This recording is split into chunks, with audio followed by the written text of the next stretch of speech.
Hello again, everyone. So our focus of for this video is using Google Forms in creating your assessments. So it's an online application where you make your life so much easier. You could have the item analysis embedded there. You could include the link for your questions into the form, and you can simply make a copy of that same form for your other classes. And also you can translate or convert the form results into the sheet, and at the same time you could actually have the summary analysis of your results for that specific assessment. So what I'm going to do now is I'm going to create new form, create and share, and I will open. Okay, so this is going to be a step-by-step procedure. So I will open a copy of the exam that I will be putting in my form. Let me just remove my webcam before we begin. All right, so let's go to the form. This form is going to be a homeostasis review. Oh, sorry. Stasis review. First thing I wanted I normally do is ask for their name. So I start with the last name and first. And if you will see here, you have the options of whether it's a short answer, paragraph, multiple choice. So how will the student respond to this? This is going to be a short answer. And I will have to click this button here, which means it's required. Students cannot skip this question. Let's proceed to the next one. Okay, because this is going to be an assessment, I will have to change the setting. You'll see here a setting. I would want to collect the email address, restrict to users in, okay, limit to one response. If this is an assessment, you don't want the kids to be redoing the assessment over and over again unless it really depends on the purpose of your assessment. And I wanted to make it as a quiz. This is very important. You have to turn this on. And what else? I will just save it like that. So once I click it like that, it's gonna give me the option to give points to each question. All right, let me go back here and I will just basically copy the answer key. All right, so it's CBCBAB. Duplicate, and I would want to save a page for the question. So I will leave that page for the link. So what I'm going to do is go to my drive, right click on this and get shareable link. It says here, anyone with the link can view. Yes, I don't want the anyone with the link can edit. So done. Oh, sorry.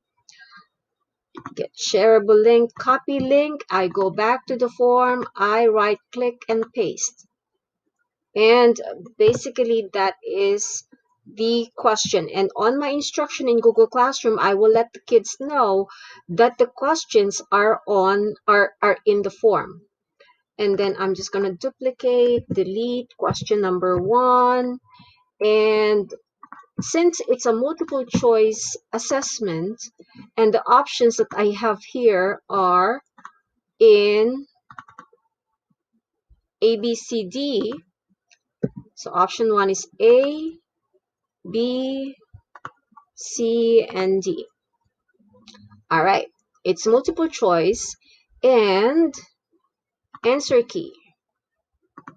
For the first question, it's CBC. It's a C. How many points would that be? It's going to be a 1 point. I click done.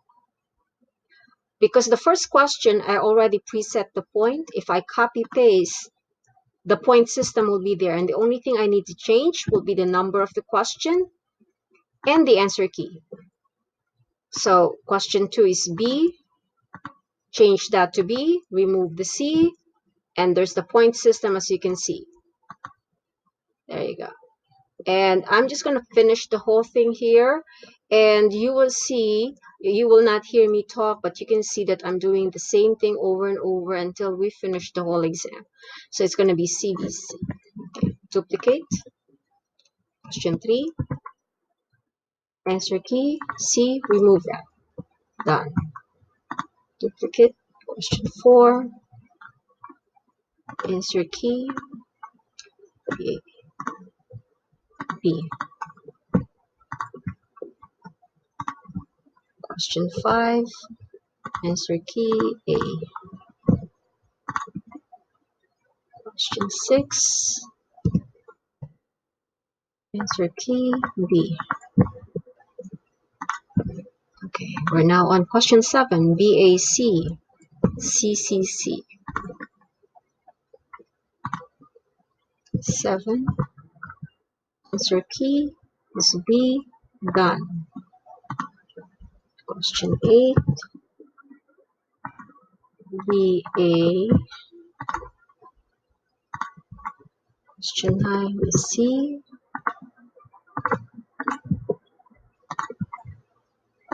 Oh, and then we have 10, 11, and 12 are all C. Okay, perfect. I don't have to do anything. So just question number, question 11 and question 12. All right, let's go to 13 DCD. 13 is D.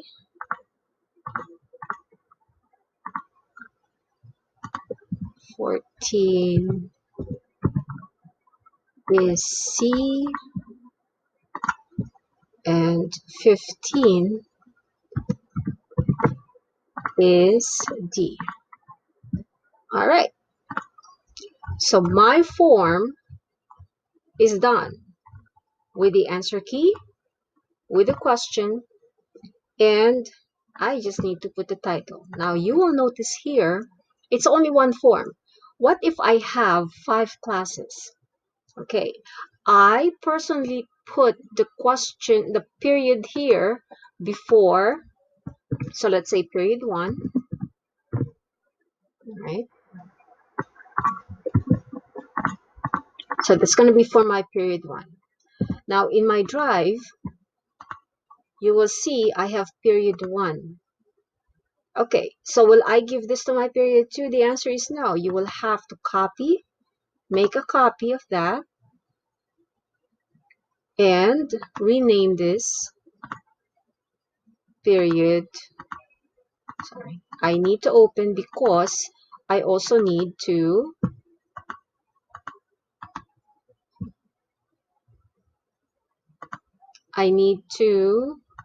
rename it in the form itself. So this one is going to be for period 2. All right, so let's open this. If you noticed, when I renamed it, this one was changed, but the form itself did not. So I normally just open the form and change it from here just to be sure. All right, so your assessment using the form is done. Can you use this for short responses? The answer is absolutely yes. You need to manually check it, or well, I do put the answer key as well. However, the form is quite sensitive, even with spellings and lower caps, lower or capital letters. So it will take the responses of the kids as wrong. So now that our form is ready, what you basically need to do is just to go to your Google Classroom. So in this case, let's say it's your class in our webinar. All right. And I wanted to share it with you guys as part of the classwork and under resources. So I will add that, and since it's coming from my Google Drive, I will put here an example of the form that I created with the sample of the question. Actually, I don't need to give you the copy of the question because it's already embedded in our form. So this is, and as usual, label your Google Classroom. And this is our video on how to create your assessment using Google Form. And this is very good, especially if you're doing the online or remote teaching. For the modular approach, what you can do is simply print the copy of the questions and have the kids answer the question. But again, if you are the teacher, you may think, okay, um, they may use some other references for answering your questions. The answer is they will always be able to, especially if you post something online. So you have to also ask yourself, will will your assessment using form be your only form of assessment, or will be your only means of assessment, or you can use other means like projects for assessment. So that's all for our assessment section for today, and I hope you learned something from this.